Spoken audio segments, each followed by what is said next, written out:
Once again, dawn breaks over the Pacific Ocean, revealing LA's most western playground, the Santa Monica Pier.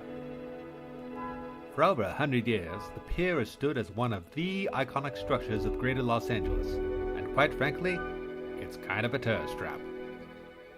In the early morning hours, the pier serves as a place for runners, seagulls, and pigeons to congregate. Not exactly the most stimulating crowd.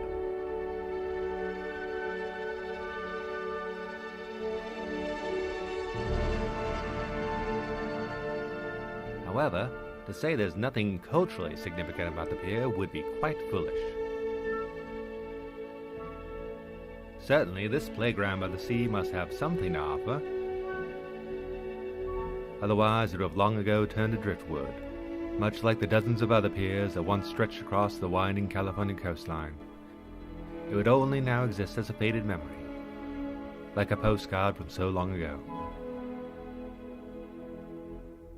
The Santa Monica Pier is certainly unique.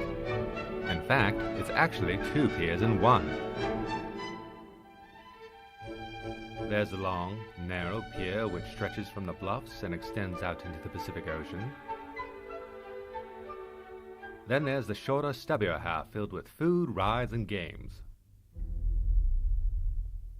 Built in 1916 by amusement park pioneer Charles I.D. Louf, this half of the pier was stuffed with a merry-go-round, a roller coaster, and even a dance hall. While the games have changed and the rides have been updated so children don't fly out so easily, the pier still feels much the same as it did back in the early 20th century. Just a little bit corny. The longer, narrower half of the pier was built a decade earlier by the city of Santa Monica as a means to transport and dump wastewater into the Pacific Ocean. Ah, the good old days.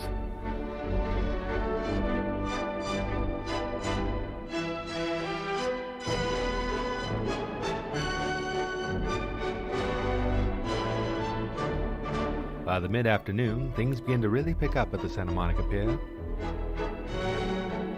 The weather is at its best. All the restaurants, rides, and games are open.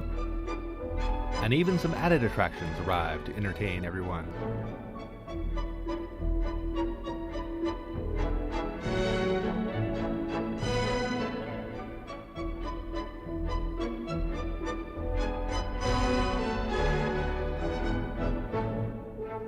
Yes, the pier truly is a bustling at this time of day, what with friends and family all out to have a good time.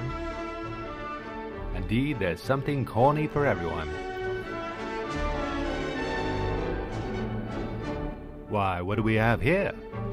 An arcade that has had the same games in it for over 20 years? Talk about vintage.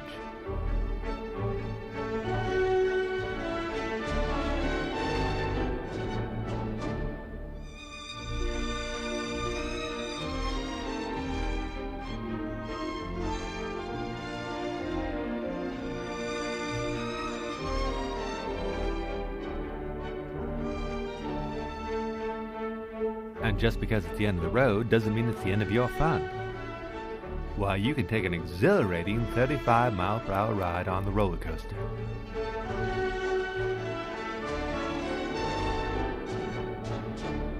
And don't forget to take a spin on an actual OG carousel. Why, yes, Virginia, there is a whole lot for people to see and do at the Santa Monica Pier. Not to mention, there's that view. Is the Santa Monica Pier the pinnacle of culture in Los Angeles? Hardly. Like I said, it's just a tourist trap. However, thousands of people come from all across the world to visit it every year. Its draw certainly cannot be denied.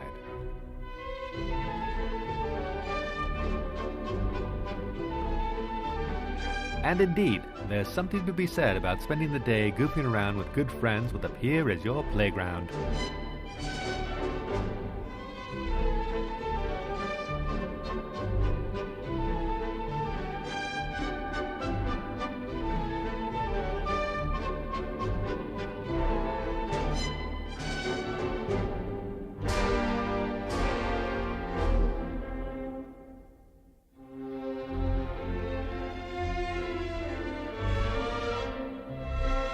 Perhaps we shouldn't worry about what kind of cultural statement the Santa Monica Pier makes.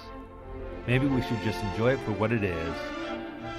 A fun place to play, but still kinda corny all the same.